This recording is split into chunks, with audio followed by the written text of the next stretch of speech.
Okay, for today's video, we are going to go over my first Hammond Collection figure. I'm so excited to finally add a Hammond Collection figure to my collection. I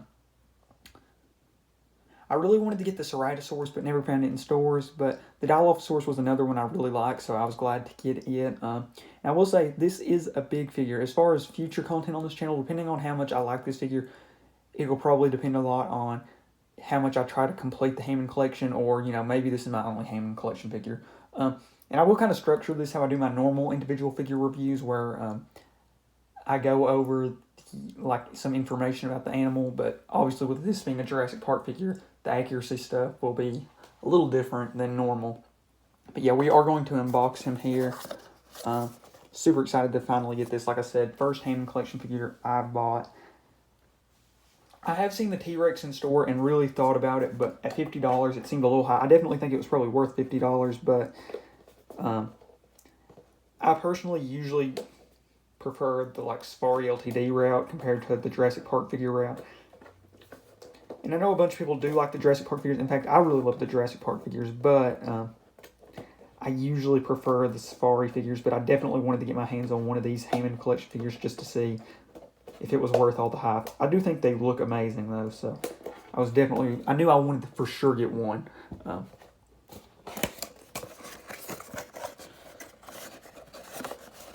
And when I went, this was there was two of these in store. There was no other Hammond collection figures in store other than the Ellie figure, but I don't really care for the people figures. I'll just be completely honest about that. But yeah, so I definitely, like I said, I'm super excited to finally add this figure, or a Hammond. Oh, this is going to sound so bad. Okay, so we've got the majority of the body out. So, obviously the big deal with the Hammond collection is they look good, and they've got all this movability. Articulation, I guess, is probably the better word. We definitely need to get his tail out so he can balance a little better.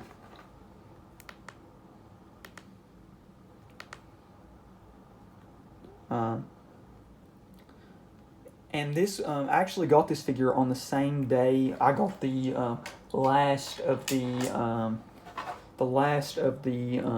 Jurassic World Dominion minis for Wave 3. In that video, how I said I went to multiple Targets.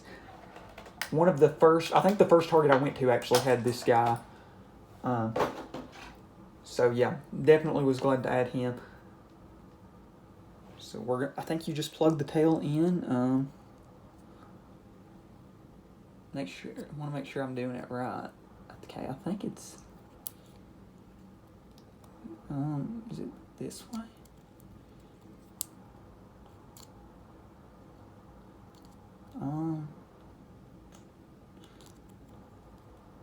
Okay, I got it, I think. Yep, there we go. So there it is, the Hammond Collection Dilophosaurus. So I will say I'm loving this articulation already. Definitely looks really good. I can see with the frill on, I think the frill comes off. I hope it does at least, or I'm about to do something really stupid. I think the mouth can open. Yeah, the mouth doesn't open as much as I thought it would, even without the frill on. So I'm pretty sure this little thing right here is supposed to be like the frill for whenever the frill's not on.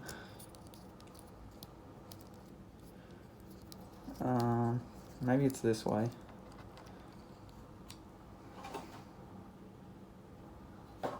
Can't really tell what way it's supposed.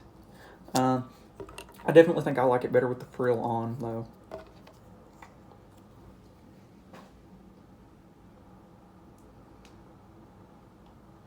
Now, if I can remember which direction the frill was on, that'll be a big deal.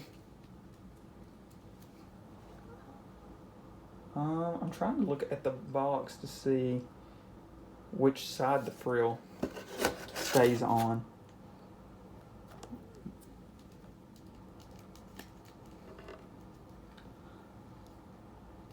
So I think it's,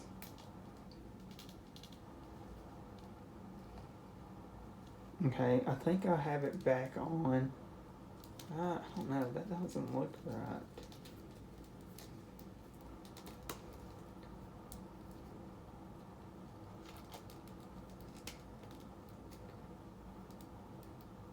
That definitely isn't. Okay. I think that's how the frill's supposed to go.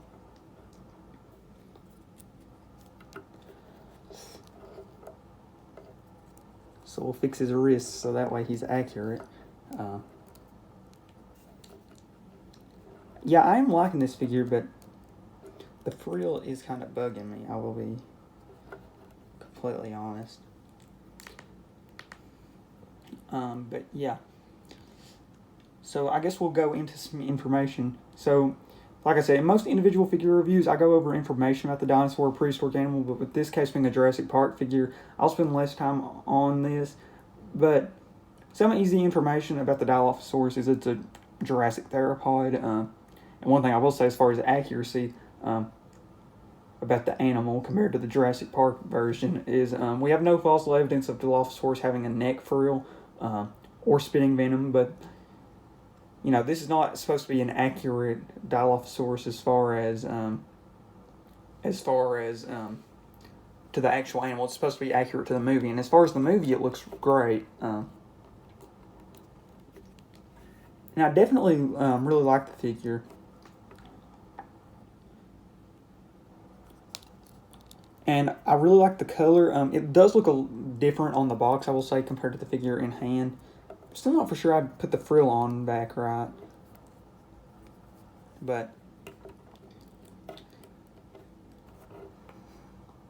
and the colors and everything, like I said, seem pretty accurate to the movie. The frill, like I said, is kind of weird to me, especially this piece, which I think is supposed to be the frill, just like not like out. And compared to the old Jurassic Park figure I have, which is probably the worst dinosaur figure in my collection as far as the condition. It definitely looks pretty good. So here's the old Jurassic Park Dilophosaurus I have. This was the one that like spit water. His hands broke and the tip of his tails broke on mine. It sizes up really well with this one actually though. So we'll see if he can wear the neck thing. Oh, he can. He might just wear the neck thing then. I don't remember if this one came with a neck frill or not, but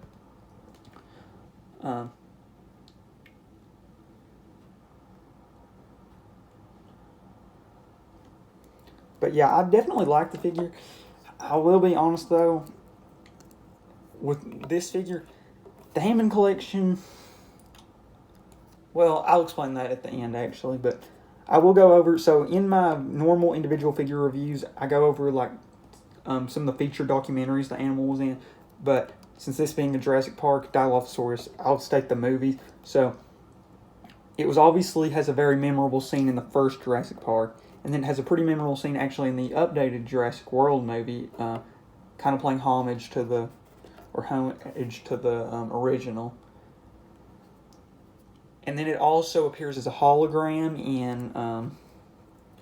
in one of the recent Jurassic World movies. I can't remember which one it has Dilophosaurus as a hologram, but in one of them there's a hologram of Dilophosaurus. And yeah, now we're going to get into the final part. So, am I going to keep collecting Hammond Collection figures? Well, based on this figure, and maybe if I get another one, my opinion will completely change. I will get more Hammond Collection figures, but it's definitely not the top of my list as far as priorities. I would just rather have like a Beast of the Mesozoic figure to these. I prefer the accurate dinosaurs, and I like Jurassic Park, but I prefer the accurate looking dinosaurs compared to the Jurassic Park dinosaurs for the most part. And I do like the Jurassic Park dinosaurs, but for the most part, I do prefer the more accurate looking stuff. And I definitely think I will get a few more of the Hammond Collection figures, especially if I ever find like that Ceratosaurus in store or anything. But I don't know. I definitely don't plan on just trying to get all the Hammond Collection figures just to complete the set. But maybe someday. But as of right now, I'll get just maybe a few if I really like them. Like maybe if I find that Concavinator in store, I might get it. Maybe if I find the T-Rex again at any point, I might get it. But it's a big might about the Hammond Collection for me. I do actually really like the figure, but there's just other stuff I would probably rather get. But I do like this figure. And I kind of made a big announcement in the last video about an upcoming figure. Well, I didn't say a figure, but a big announcement. But this Sunday, I think this video is coming out on Wednesday, but on Sunday there's going to be a big announcement video. So stay tuned for it. But yeah, thank you all so much for watching. I'm out. And yeah, would definitely recommend getting this figure if you can find it in store, but well, if you like the Jurassic Park stuff. As far as accuracy, as far as just dinosaur figures in general, it's definitely not the most accurate. It is pretty accurate to the Jurassic Park movies, but as far as just accurate as far as dinosaur figures, it's not that.